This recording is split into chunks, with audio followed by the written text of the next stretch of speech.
بسم اللہ الرحمن الرحیم۔ السلام علیکم ورحمۃ اللہ وبرکاتہ۔ بسم اللہ الرحمن الرحیم۔ معزز طلبہ کرام، امید ہے کہ آپ تمام احباب خیر و عافیت سے ہوں گے۔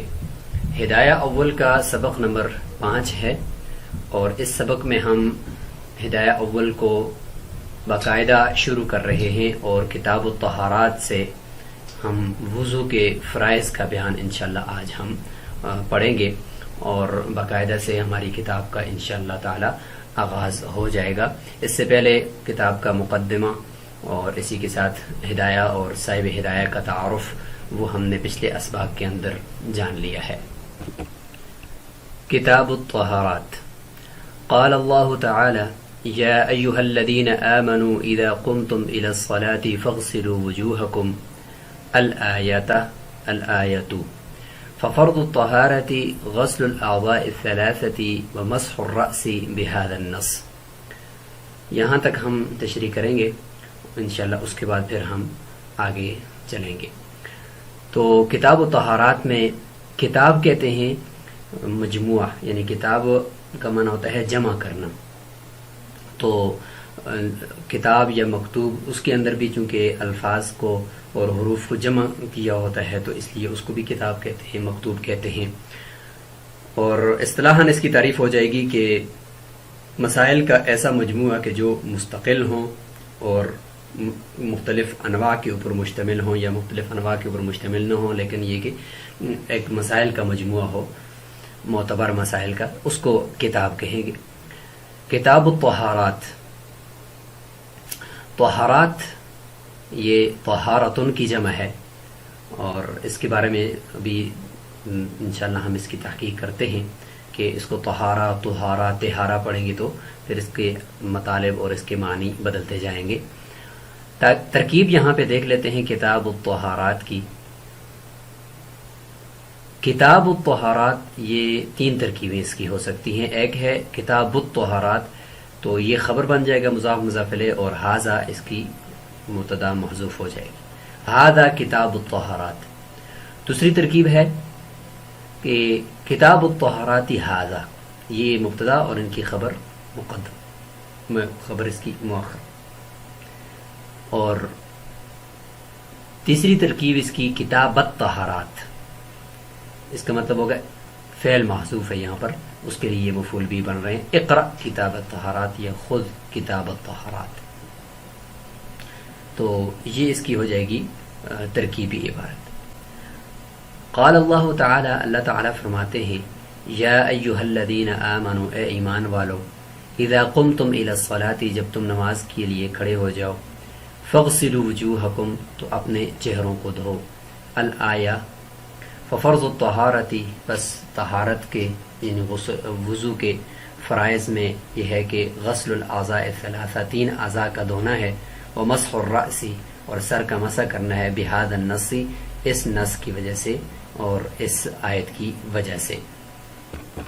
سب سے پہلے چونکہ یہ کتاب الطہارت ہے تو طہارت کا لغوی اور اصطلاحی معنی اور اس کو ہم سمجھنے کی کوشش کرتے ہیں۔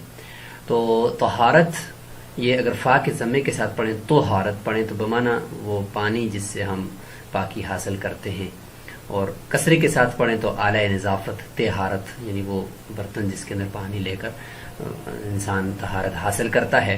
اور فتح کے ساتھ اگر پڑھیں طہارت، تو یہ وہ فعل ہوتا ہے جس فعل کو، یعنی یہ جو پاکی کا جو فعل ہے، نہانا، غسل کرنا تو یا وضو کرنا، تو اس فعل کو یا پاکی کو حاصل کرنے کا جو فعل ہے اس کو طہارت کہتے ہیں۔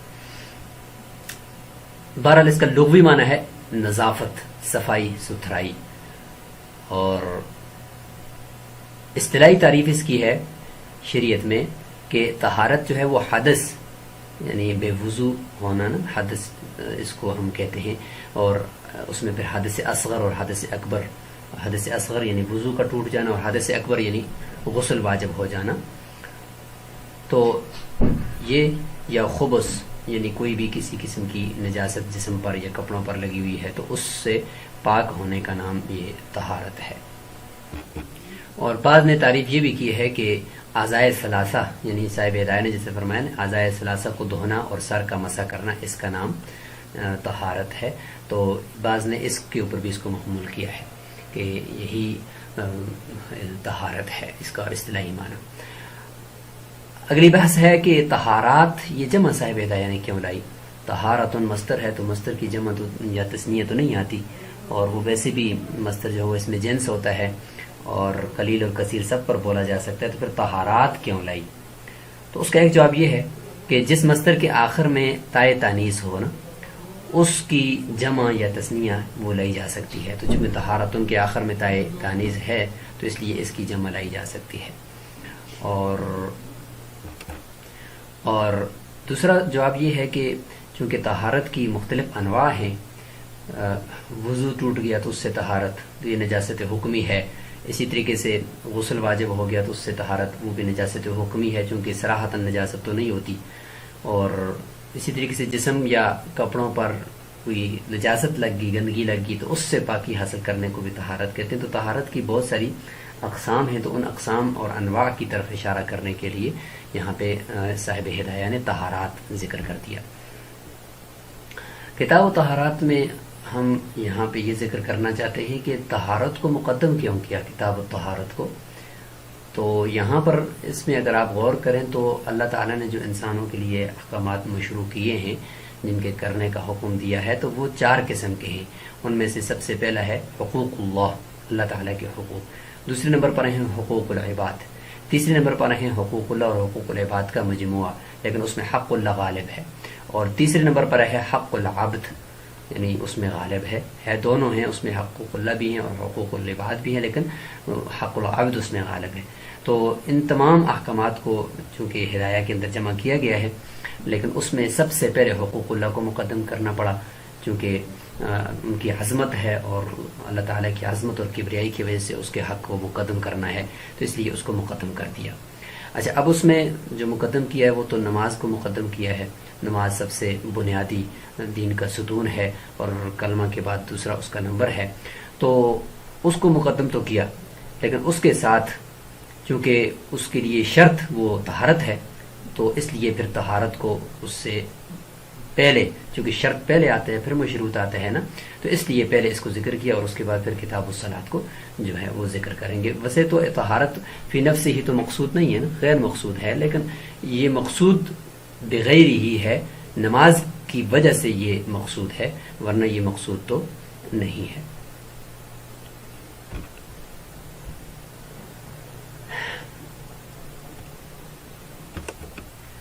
اب یہاں پر ہم دیکھیں تو صاحب ہدایہ نے آیت کو پہلے ذکر فرمایا ہے، جبکہ آیت دلیل ہے اور ان کا مدعا یہاں پر وضو کے فرائض بیان کرنا تھا، تو پہلے مدعا بیان کیا جاتا پھر اس کے بعد دلیل ذکر کی جاتی.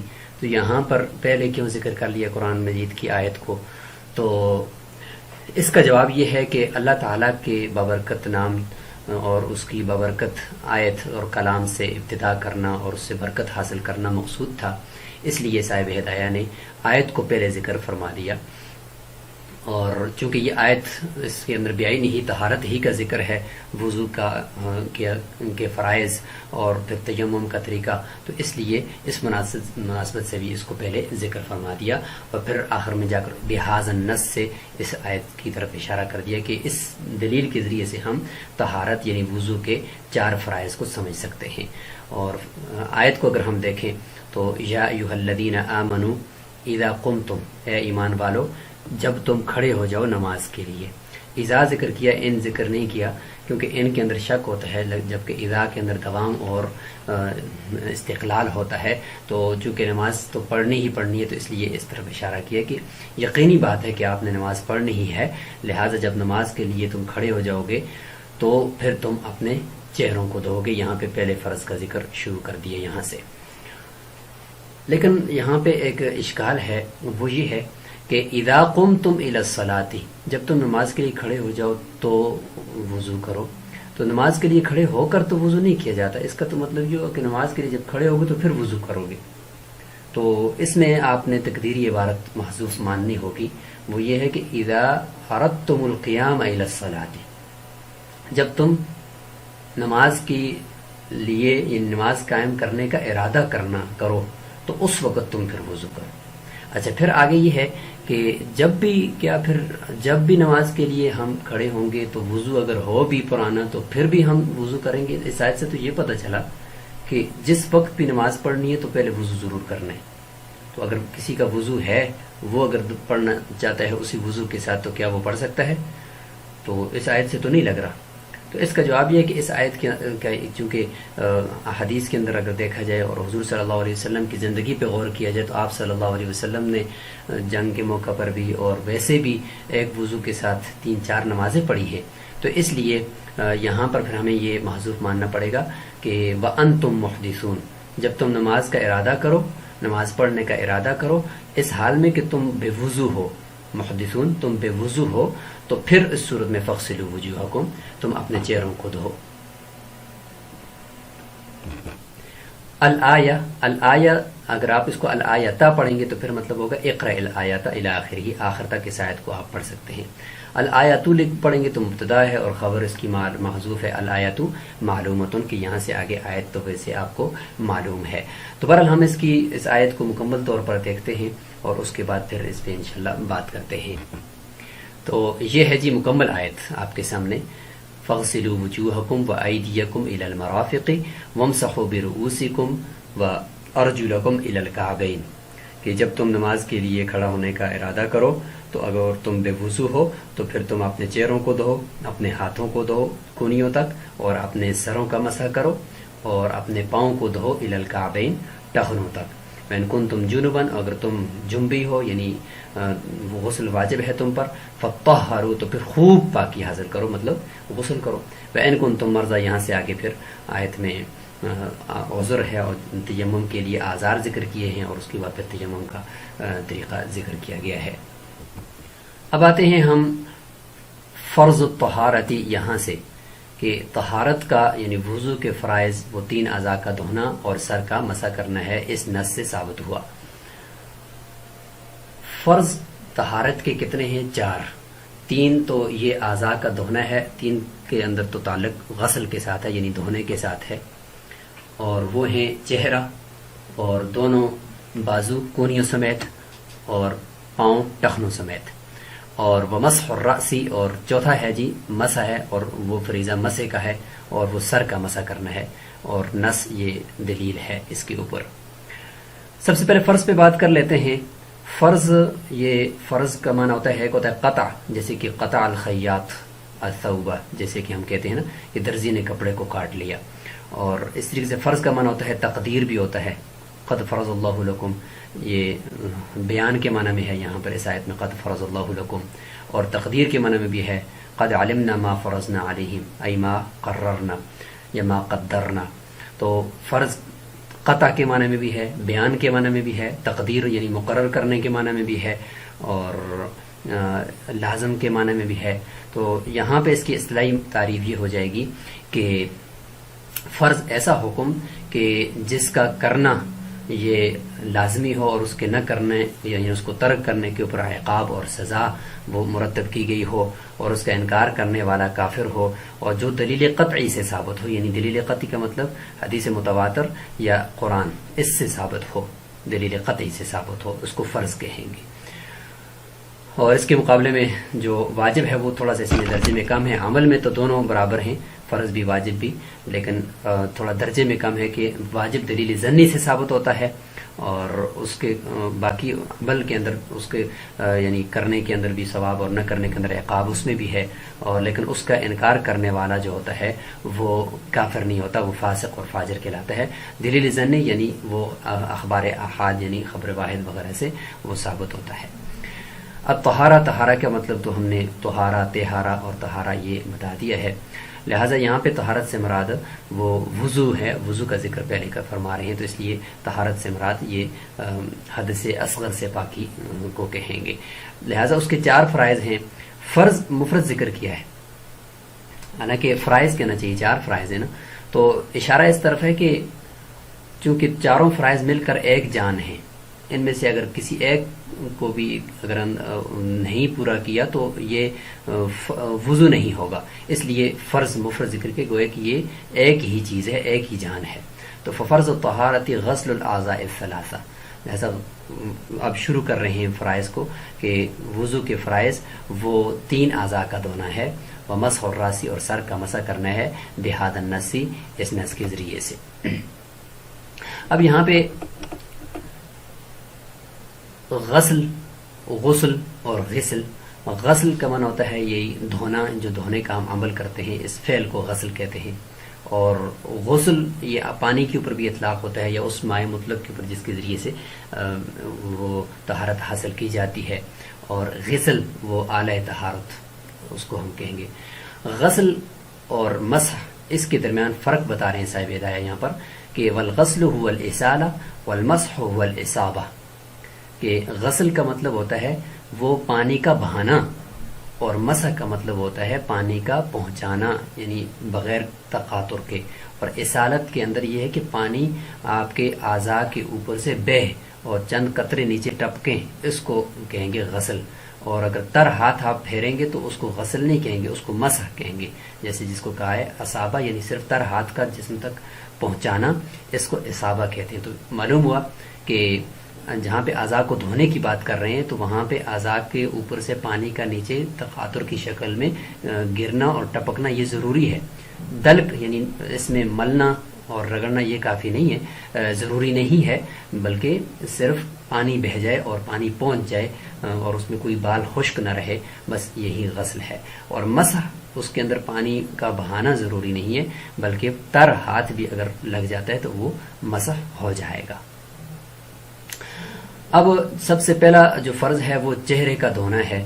تو قرآن مجید میں ہم نے پڑھا کہ فاغسلوا وجوہکم، اپنے چہروں کو دو. وجہ ذکر کیا نا، تو وجوہ وجہ کی جمع ہے. تو وجہ کی حد کیا ہے، یعنی ہم یعنی چہرے کا کتنا حصہ دھوئیں گے تو جا کر یہ فرض پورا ہوگا.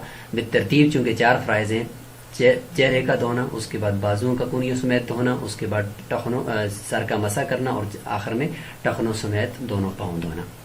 تو یہاں پر سب سے پہلے جو فرض ہے وہ ہے چہرے کا دھونا. تو سب سے پہلے چہرے کی حدود ذکر کی جائیں گی نا، کہ پتہ چلے کہ یہ یہاں سے لے کر یہاں تک اس کو وجہ کہتے ہیں. تو وحد الوجہ من قصاص الشعر الى اسفل الذقن والى شحمتي الاذن لان المواجهه تقع بهذه الجمله وهو مشتق منها. کہ چہرے کی حد وہ من قصاص الشعر یعنی بالوں کے، یعنی سر کے بالوں کے اگنے کی یعنی سب سے انتہائی آخری حد جو پیشانی کی طرف سے بالوں کے اگنے کا آخری کنارہ ہے، وہاں سے لے کر الی اسفل الذقن ٹھوڑی کے نیچے تک، وإلی شحمتي الاذن اور دائیں بائیں اگر دیکھا جائے تو دونوں کانوں کی جو 2 لو ہیں یعنی نرم حصہ ہے جہاں پہ عورتیں بالی وغیرہ ڈالتی ہیں، وہاں تک یہ سارے کا سارا وجہ کی حدود ہیں اور ان کا دھونا ضروری ہے. لأن المواجهة تقع بهذه الجملة، اس لیے کہ مواجہت یعنی جب انسان کسی کے سامنے ہوتا ہے نا تو اس کا جو سامنے نظر آنے والا وجہ ہے، وجہ کا معنی بھی ہوتا ہے نا سامنے، اور کسی کے سامنے آنا اور بالکل فرنٹ، تو اس کا جو فرنٹ سامنے نظر آتا ہے وہ تقع بهذه الجملة، اسی ساری حدود کے ذریعے سے ہی واقع ہوتا ہے اور اسی کے ذریعے سے ہی وہ پورے کا پورا چہرہ نظر آتا ہے. وهو مشتق منها، اور یہ جو وجہ ہے نا چہرہ، وجہ یہ مشتق ہے مواجہت سے ہی. مواجہت کا معنی ہوتا ہے آمنے سامنے، تو آمنے سامنے جو حصہ نظر آتا ہے اسی کو وجہ کہتے ہیں، اور وجہ کو وجہ کہتے بھی اسی وجہ سے کہ مواجہت ہوتی ہے اس میں. تو یہ سمجھ میں آ گئی کہ چہرے کی یہ حدود ہیں اور یہاں تک اس کو دھونا ہے. اب اس میں اگر داڑھی وہ چہرے سے باہر کو تک پھیلی ہوئی ہے تو پھر داڑھی کا جو چہرے سے باہر کا حصہ ہے اس کو نہیں دھونا، اور چہرے کے اندر جو کھال اگر نظر آ رہی ہے تو پھر دھونا ہے، اس کھال کے اندر تک پانی پہنچانا ہے. اور اگر کھال نظر نہیں آ رہی اور داڑھی گھنی ہے تو بس صرف اس کے اوپر جو چہرے کے اندر کی جگہ ہے بس وہی اوپر سے اگر اس کا مسح ہو گیا تو یہ بھی کافی ہے. والمرفقان والكعبان يدخلان في الغسل عندنا خلافا لزفر. هو يقول إن الغاية لا تدخل تحت المغية كالليل في باب الصوم، ولنا أن هذه الغاية لإسقاط ما وراءها إذ لولاها لاستوعبت الوظيفة الكل وفي باب الصوم لمد الحكم إليها إذ الاسم يطلق على الإمساك ساعة. کونیاں اور ٹخنے یہ دونوں داخل ہوں گے دھونے کے حکم میں ہمارے نزدیک، یعنی ائمہ ثلاثہ جو احناف کے ہیں ان کے نزدیک، خلاف لظفر سوائے امام ظفر رحمہ اللہ کے. وہ یقول، وہ فرماتے ہیں، ان الغایت، یہ جو انتہا ذکر کی ہے الہ کے بعد قرآن مجید میں، یہ غایت لا تدخل تحت المغیہ، یہ الہ سے پہلے جو مغیہ ہے اس کے تحت، یعنی اس کے تحت حکم میں داخل نہیں ہوگی. کاللیل فی باب الصوم، اس طریقے سے ثم اتم الصیام الی اللیل کے اندر جو الہ کے بعد لیل یہ غایت ہے تو یہ داخل نہیں ہے روزے کے باب میں صیام کے اندر. تو اس طریقے سے یہاں پر بھی الی المرافق کے اندر اور الی الکعبین کے اندر جو کعبین ٹخنے اور مرافق کونیاں ہیں یہ داخل نہیں ہوں گی غسل کے حکم میں. ولنا، صاحب ہدایہ فرماتے ہیں احناف کے نزدیک وہ یہ ہے کہ ان هذه الغایت، یہ جو غایت ہے جو الہ کے بعد مرافق اور مرفقین ہے، مرافق اور کعبان ہے، یعنی ٹخنے اور کونیاں ہیں، یہ لاسقاط ما وراءها، یہ کونیوں اور ٹخنوں کے ماورا جو حصہ ہے اس کو دھونے کے حکم سے ساقط کرنے کے لیے آیا ہے. اذ لولاها، اگر یہ غایت نہ ہوتی، اس لیے کہ یہ غایت اگر نہ ہوتی تو لستوعبت الوظیفۃ الکل، تو یہ وظیفہ جو دھونے کا ہے، یہ دھونے کا وظیفہ مکمل کندھے تک پورے کے پورے ہاتھ اور مکمل ٹانک ران سمیت پوری ٹانک کو یہ شامل ہوتا، اس کا استیعاب کرتا. الہ نے آ کر اس کے ماں باپ کو ساقط کر دیا. وفی باب الصوم، اور جہاں تک روزے کے باب کا تعلق ہے، جو روزے کے باب میں ثم اتم الصیام الی اللیل فرمایا ہے، تو وہاں پہ رات وہ پیچھے سوم کے اندر داخل اس وجہ سے نہیں ہے، وہاں پہ غایا مغیا اس وجہ سے داخل نہیں ہے کیونکہ وہاں پر تو لمد الحکم الیہا، وہاں پہ جو یہ غایت آئی ہوئی ہے الی اللیل، یہ حکم کو اس تک پہنچانے کے لیے اور حکم کا اس تک امداد اور حکم کو اس تک کھینچنے کے لیے آئی ہے، وہاں سے ماورا کو ساقط کرنے کے لیے نہیں آئی. کیا دلیل ہے؟ دلیل یہ ہے کہ اذ الاسم یطلق علی الامساک ساعۃ، اس لیے کہ جو روزے کا اسم ہے نا سوم کا مطلب ہوتا ہے کہ رکنا مطلقاً، اس کا اطلاق ہوتا ہے مطلقاً کھانے پینے اور جماع سے رکنا، ساعتاً چاہے وہ ایک گھڑی ہو، تو چونکہ اس کا تو مطلقاً رکنا تھا تین چیزوں، چاہے 1 سیکنڈ کے لیے ہو یا 2 سیکنڈ کے لیے یا 1 منٹ کے لیے یا 1 گھنٹے کے لیے، تو وہاں پر الی اللیل کا ذکر کرنے کا مطلب یہ تھا کہ وہ وہاں پہ حکم کی امتداد کے لیے. تو جیسے کہ صاحب ہدایہ کی دلیل اور امام ظفر رحمۃ اللہ علیہ کی دلیل کا جواب بھی آپ نے دیکھ لیا، تو مکمل آیت یہ ہے جی آپ کے سامنے. اس آیت کا یہ پوائنٹ ہم نے یہاں باہر اوپن آپ کو دکھانے کی کوشش کی ہے کہ دیکھیں قرآن میں فَغْسِلُوا وُجُوهَكُمْ وَأَيْدِيَكُمْ، چہروں کو اور ہاتھوں کو دھو. اب ید کا اطلاق جو ہوتا ہے وہ بغل تک، اوپر کندھے تک پورے ہاتھ پر ہوتا ہے، اور فرمایا کہ وَأَرْجُلَكُمْ، اس کا عطف بھی یہ ایدیکم پر ہے نصب کی وجہ سے. تو چہرے ٹانگوں کو یعنی پاؤں کو دھو، تو پاؤں یعنی رجل کا اطلاق وہ پوری ٹانگ پر ہوتا ہے. ٹھیک ہے، اب الہ نے آ کر کیا بتا دیا؟ عہد بتا دی کہ اچھا اس سے آپ بات سمجھ جائیں کہ مرافق کونیاں اور کعبین ٹخنوں کو کہتے ہیں. تو کونیاں جو ہیں وہ یہ ایدی میں داخل ہیں نا، کیونکہ ید کا اطلاق بغل تک ہوتا ہے، کندھے تک ہوتا ہے، تو اس میں مرافق آ گئی نا، لہٰذا یہاں پہ غایت یہ ہے، غایت اسٹاپ، اور یہ ہے مغیہ. تو غایا اور مغیہ کی جنس ایک ہے، اور یہاں پہ بھی کعبین ٹخنے اور رجل، تو رجل پوری ٹانگ کو کہتے ہیں، تو لہذا ٹخنے اس میں داخل ہیں، تو لہذا غایا مغیہ کی جنس ہے. یہاں پہ اگر آپ دیکھیں ثم اتم الصیام الی اللیل میں یہ اللیل غایا ہے، الصیام مغیہ ہے، لیکن یہاں پہ غایا اور مغیہ کی جنس سے نہیں ہے، کیونکہ سوم کا تعلق تو ایک گھڑی بھی ہے کہ کھانے پینے اور جماع سے رکنا، جبکہ اللیل جو ہے وہ تو رات کو کہتے ہیں، اور ضروری تو نہیں کہ روزہ اس میں ہو، تو لہٰذا اللیل، اور روزہ ہوتے بھی دن کے وقت ہے، غروب آفتاب تک ہوتا ہے، جبکہ اللیل رات ہے، تو لیل جو ہے وہ سوم کے اندر داخل نہیں. اچھا، صاحب ہدایہ فرماتے ہیں کہ یہاں پر جو غایت ہے نا، غایت الہ کے بعد جو غایت آتی ہے یہ 2 معنوں کے لیے آتی ہے. ایک تو آتی ہے حکم کو وہاں تک پہنچانے کے لیے، اور ایک آتی ہے اس غایت کے بعد کے حصے کو حکم سے ساقط کرنے کے لیے. تو کبھی ایک کے لیے آتی ہے، کبھی دوسرے کے لیے آتی ہے. تو لہٰذا امام صاحب ہدایات فرماتے ہیں کہ یہاں پہ جو مرافق اور کعبین کے اندر آئی ہوئی ہے یہ غایت، یہ ماورا کے حکم کو، یعنی ید کے کونیوں سے پیچھے کے حصے کو اور رجل کے ٹخنوں سے بعد کے حصے کو ساقط کرنے کے لیے، یعنی اس غسل کے حکم سے ساقط کرنے کے لیے آئی ہوئی ہے.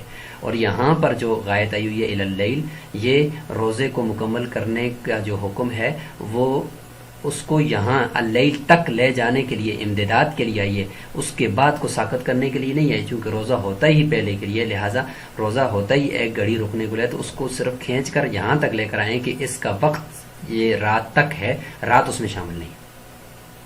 ٹھیک ہے، یہ صاحب ہدایہ نے فرما دیا. اب اس کا جو خلاصہ اور ایک جملے کے اندر ہم اس کو سمجھے تو وہ یہ ہے کہ یہ ایک نشانی ہے کہ جب غایا اور مغیہ کی جنس ایک ہو تو پھر وہاں پہ جو غایت آتی ہے وہ خود شامل ہوتی ہے اور اس کے مابعد اپنے سے مابعد حصے کو ساقط کرنے کے لیے آتی ہے حکم سے. اور جب غایا مغیہ کی جنس سے نہ ہو تو وہاں پہ مغیہ کو وہاں تک لے جانے کے لیے آتی ہے اور وہاں سے آگے کو ساقط کرنے کے لیے نہیں آتی، صرف وہاں تک اس کے حکم کو امتداد کرنے کے لیے اور کھینچ کر وہاں تک لے آنے کے لیے آتی ہے. تو یہ ہمارے پاس اس کی ایک دلیل بن جائے گی. تو دونوں کے اندر فرق ہے. امام ظفر رحمۃ اللہ علیہ نے جو یہ دونوں کو ایک کر دیا ہے، ایدیکم الی المرافق کو جو قیاس کیا ہے الصیام الی اللیل پر، تو یہ قیاس ان کا اس طریقے سے درست نہیں ہے. اب ذکر کرتے ہیں الکعب، اس کی لغت، کہ یہ جو کہا کہ الی الکعبین، تو کعب کون سی ہڈی ہے؟ تو فرماتے ہیں هو العظم الناتی، وہ ہڈی جو ابری ہوئی ہوتی ہے، جو پنڈلی کی طرف جو پاؤں کا حصہ اس کے آخر میں جو ابری ہڈی ہوتی ہے، اور پاؤں کی جو جوڑ ہے اور پنڈلی اور پاؤں کا جوڑ، تو اس میں جو ہڈی ابری ہوئی ہوتی ہے دونوں طرف، اس کو کہتے ہیں کعب.